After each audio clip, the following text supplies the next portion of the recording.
Hey folks, BlackCross here. Welcome back to another sequence of BlackCross. Let's start that over again. Hey folks, BlackCross here, and welcome back to another sequence of BlackCross collects again. Hey everyone, BlackCross here, and welcome back to another sequence of BlackCross collects games. There we go. Finally got it right for once.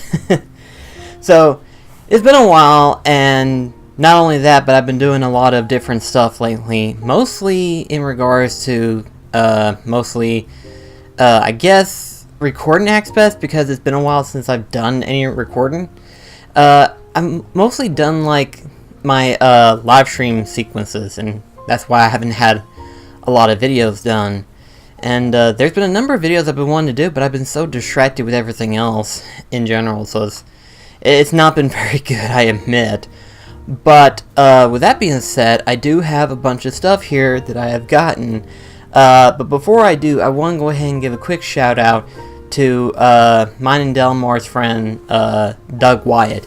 He invited us to a convention called the Fanboy Expo. And it's located in Knoxville, in the Knoxville Convention Hall. And, you know, at first, our original reason for why we were going there was because Charles Martinet, the voice actor for Mario, was going to be there. And Delmar was like all hyped up and everything like that. I was like, hadn't went to a convention, and I don't think we'll be planning on going to MTech, and if we're only going to go there for a day, then it's no big deal. You know, why not, right? In all honesty, I think I like this method better, particularly if you're located nearby, per se.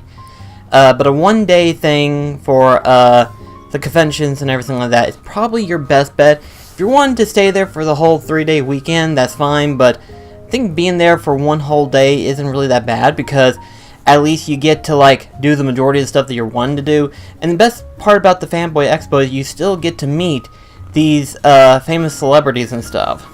So it's not like you're going to miss out on too much, especially whenever well, let's put it this way. While there were a lot of celebrities there were celebrities that I didn't care much for, like, no offense to people. Didn't really care much for the female role actress for Elvira, and while I do like Transformers, I like the older style rather than the newer style. But the voice actor for Optimus Prime was there, and probably a good thing I wasn't wanting either of those two, because the lines was ridiculously long. I mean, if I had to describe the line itself, the line was like a 3-loop line, and then it stretches out after that on both of them, and it was like, this is ridiculous. And Delmar, a friend of his, asked him to do an autograph signing for Elvira for him, and Delmar did that for him, but he was in there for almost 2 hours. 2 hours in line. That is, like, insane for anyone to sit through. And I know poor Daniel, but normally he wouldn't do it for anyone else except for his close friends and stuff. So if you're a friend of his, chances are you're in good hands.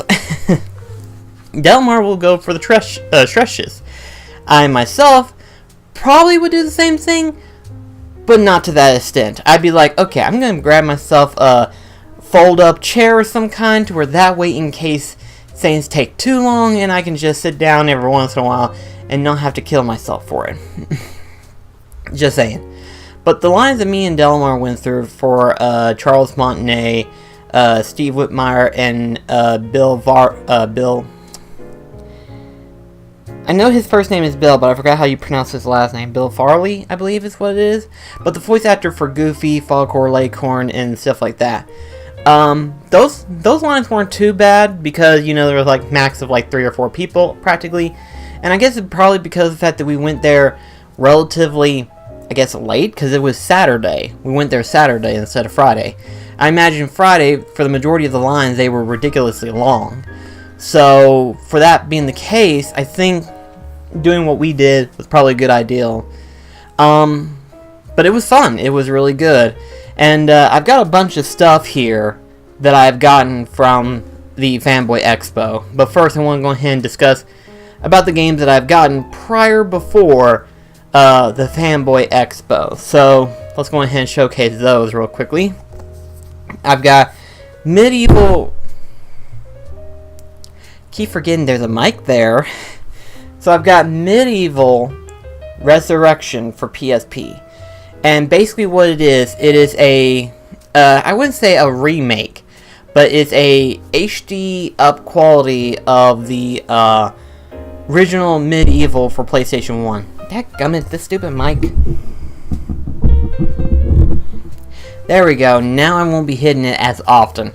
But this is supposed to be the original Medieval from PlayStation 1, and it's been upscaled to be playable for the PSP and everything. And hadn't really played it yet, but I'm hoping that the camera angles are a little bit improved in this one. If you don't know, the last time I tried playing Medieval, I got a little nauseous towards the end, but that was probably because of the fact that the camera angles, the way the camera fixates and stuff, it's very jarring to the eye, and sometimes it makes a person nauseous. There's been 2 other games that's done that, and most of them has been FPSs for the most part, first-person shooters.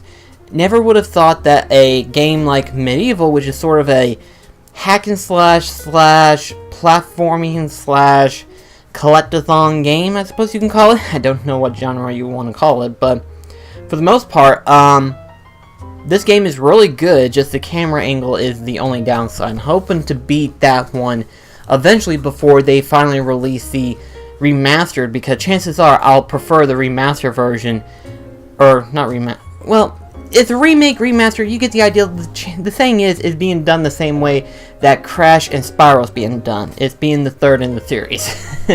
Except there's only 2, not 3. So, anyway, point is that I'm wanting to play it before the remake comes out, to where that way I can analyze which one was better. Chances are the remake will probably be better because of the camera angles, hopefully, but we'll see. But that's just one game. I have Death Jr. here. And I tried playing a little bit of this whenever me and Delmar went camping that one time. And my only downside, and it could be because of the fact that technically the sun was glaring on top of it or whatever, but it seemed a bit dark. Like, you couldn't really see much.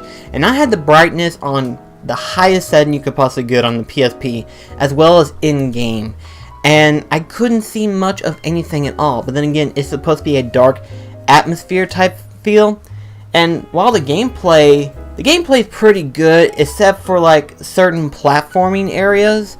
But then again, it could be because of the fact that I am not a platforming expert per se. But hopefully I might have time to where I can give it a proper check out and see what it's like. But anyway, next one on the next up on the list is Summoner. And basically what this game is that essentially, you are a summoner, obviously, but you have the ability to summon creatures to either aid you or to battle with. And I'm not fully familiar with the series. Technically, it has a sequel also on the PS2, so I'm wanting to give this a shot to see what it's like. Hopefully, it'll be pretty good, but one way to know for sure, and that's to play it. Next thing is Ring of Red. Now, the cover itself, you can kind of see, has seen better days, but the actual labeling on it and the disc are actually in good condition. So I'm definitely gonna have to switch up the case itself because of the fact of how batted up it is. But for the majority of it, it's all in good shape. But I'm gonna take a wild guess and say this is sort of a tactical RPG type game. It's a tactical battle game, judging by the way the back of it looks. And, well, it says right here, 3D strategic warfare. I guess that's as close of an analogy as I'm going to get. But I looked at it and I was like, you know what, it looks interesting. It's been a while since I played any strategy board type games. And if this is somewhat like, judging by the back of it, which I'll show you what it looks like on the back, it looks like it's Valkyrie Chronicles, for the PlayStation 3/PlayStation 4 nowadays. I thought about it and I was like, if it's like that, then chances are it's probably going to be good. But if not, worst case scenario is probably somewhat close to that resemblance, so it'd be worth checking out. Got another entry to the Armored Core series. This one is Nexus. I will eventually start on playing the series, But I tried playing the third one a little bit, and I realized technically doing a Let's Play would take way longer than it should. So maybe I might do a live stream of it sometime. Probably within next year, maybe. We'll see. Because right now I am still playing through the Final Fantasy series. But, the Armored Core series, I might eventually do a playthrough of them. Because there was a lot of PlayStation 2 titles that was released.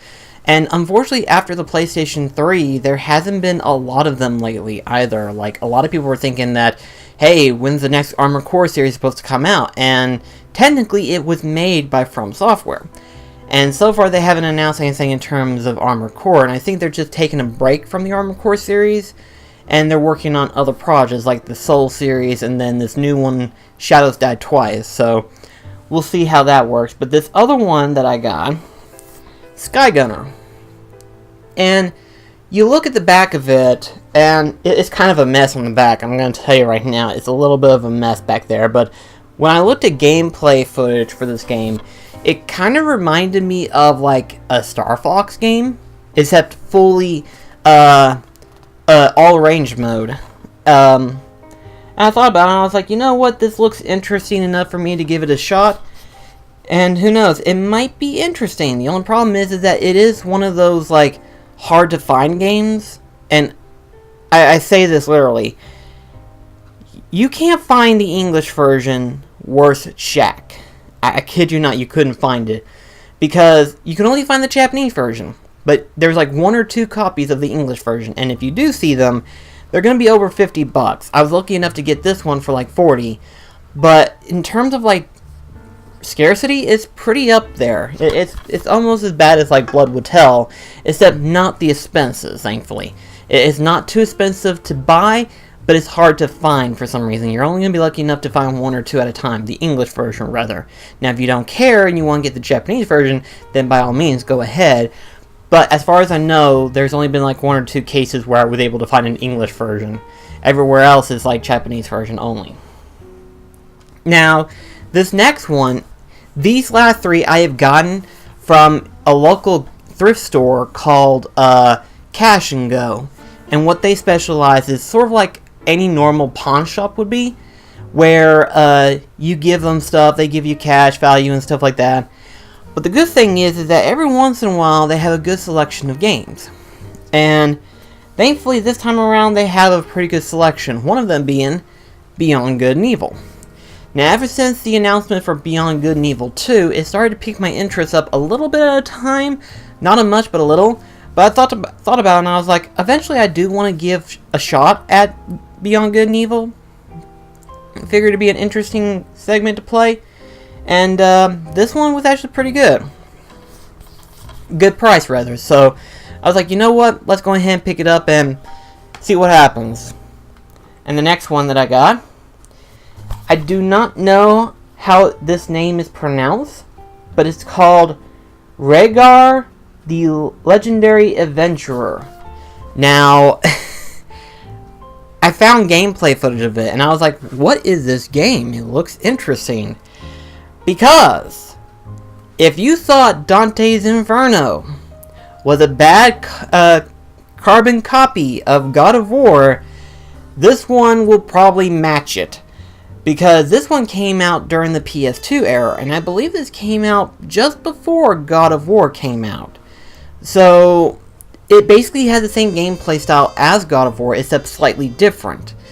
And I'm sure there might be some differences here and there, but it's basically somewhat like God of War, not only because of the gameplay, but because of Greek mythology. You know, he's basically a gladiator fighter. I guess you could say he's a gladiator fighter. But it's just, the only difference is, he shoots out a shield, which happens to be a disc of some kind. He shoots it out at the enemy, and it's attached to a chain, I guess. Or maybe it's like a boomerang type thing, and it comes back to you instantly. But I looked at this, and I was like, this looks like it'd be pretty interesting.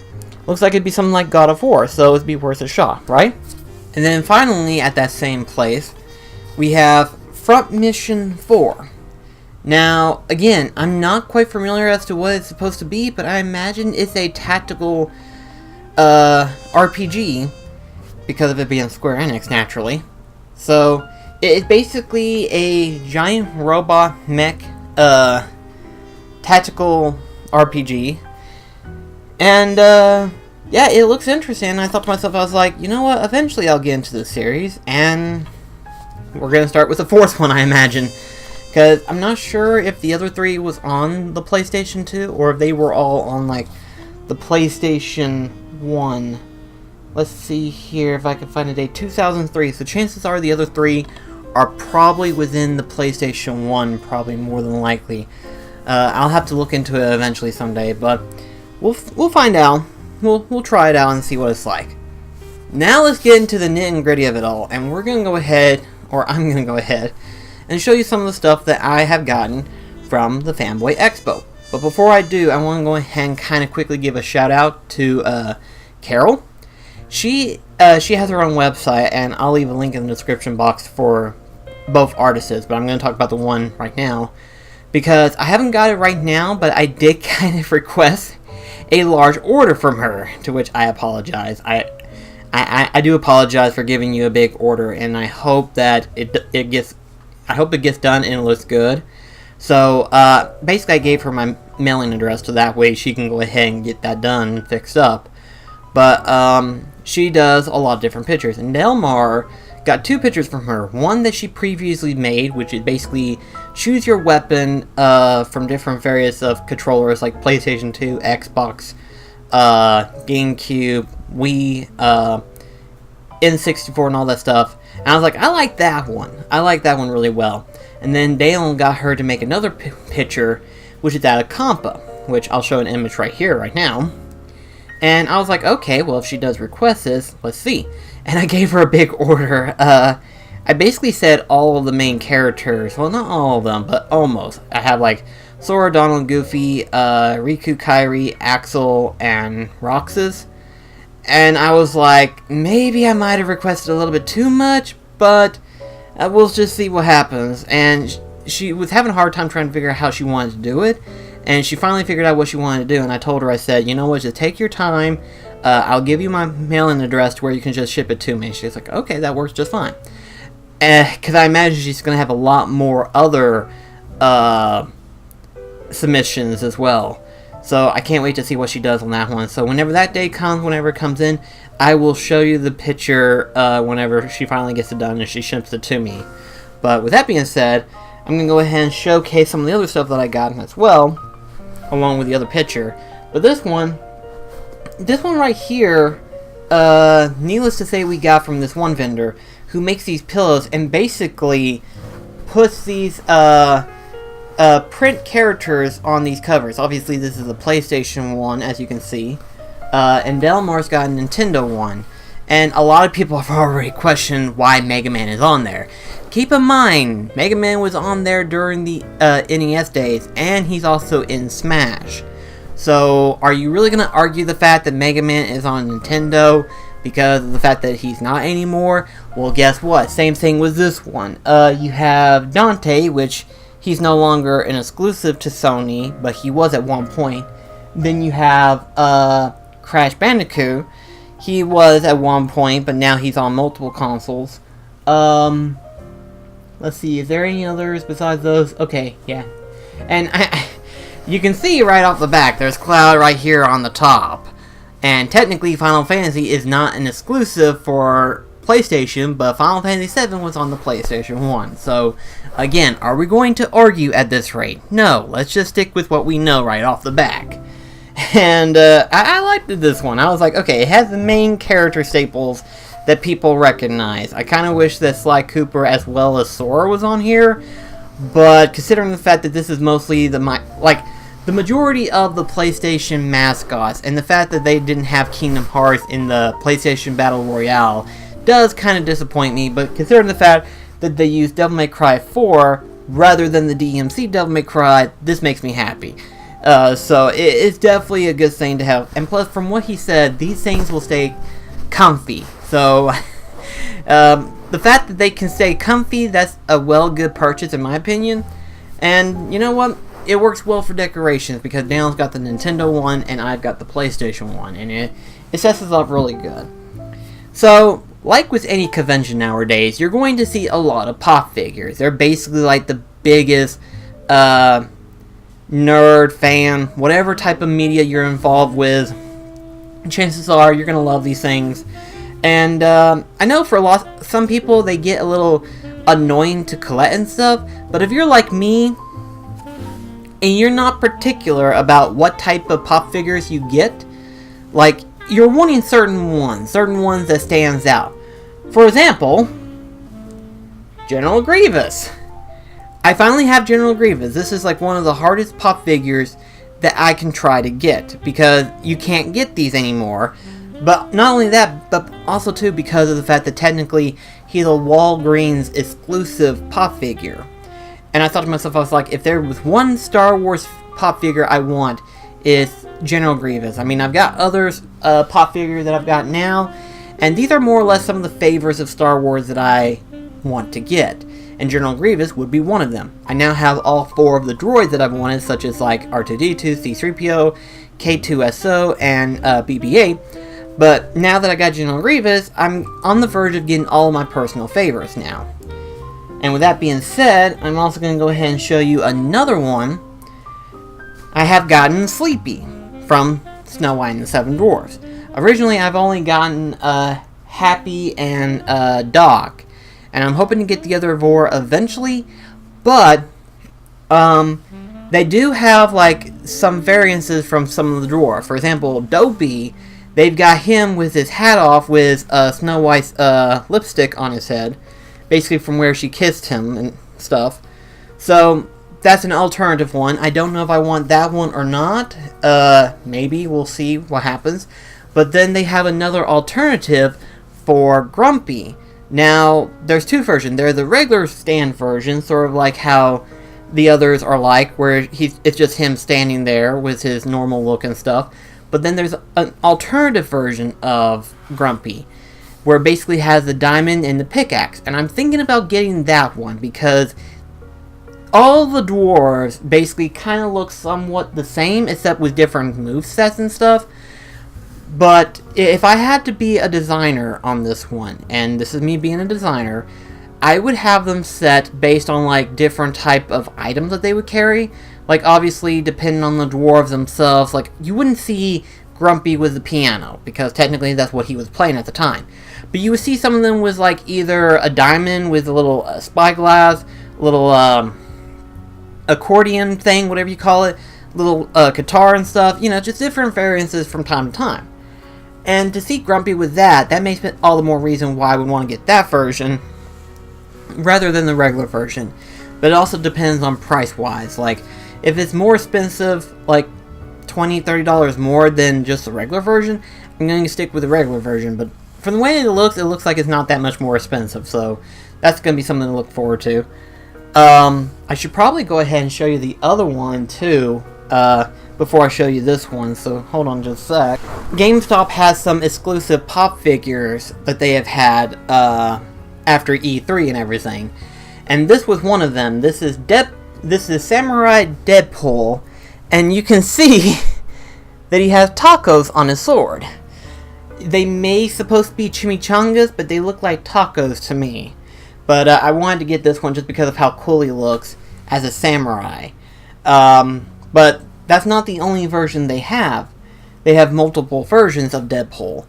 And there's 2 other ones. There's the Panda Pole one that I want to get.